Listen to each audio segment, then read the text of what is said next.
Now, the mother of a boy who died after contracting HIV through contaminated blood broke down today as she told an inquiry how he spent his final days. Denise Turton said her 10-year-old son Lee just wanted to go home. She was giving evidence to the inquiry looking into how thousands of patients died after being given infected blood in the 1970s and 80s. Juliet Bremner was there. Good morning, son. Merry Christmas to you. But Lee Turton was too sick to celebrate Christmas. Fella? Stomachache. You got stomachache? He was complaining about his stomach pain. 4 weeks later, the 10-year-old had lost his fight for life. We can't move on, and we need to know the truth.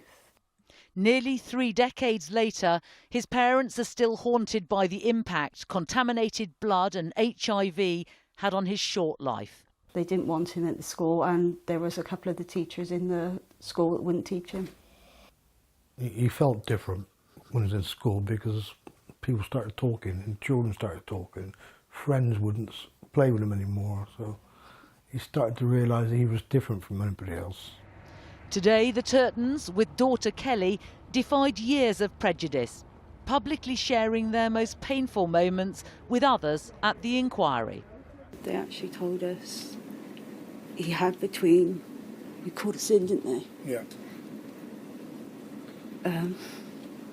2 and 10 days to live. Sorry. So he said an infection on the brain. So we insisted that he went home that day because that's what he wanted to do. He kept asking to go home.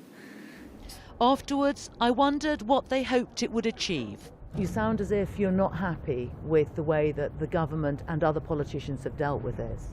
I'm not happy. They need to admit a liability to what they've done. They should be held accountable for this. A lot of children and adults and loved ones have lost their lives because of the treatment they were given. That would deliver justice for Lee and other haemophiliacs and end their feelings of guilt for allowing this treatment. Juliet Bremner, ITV News.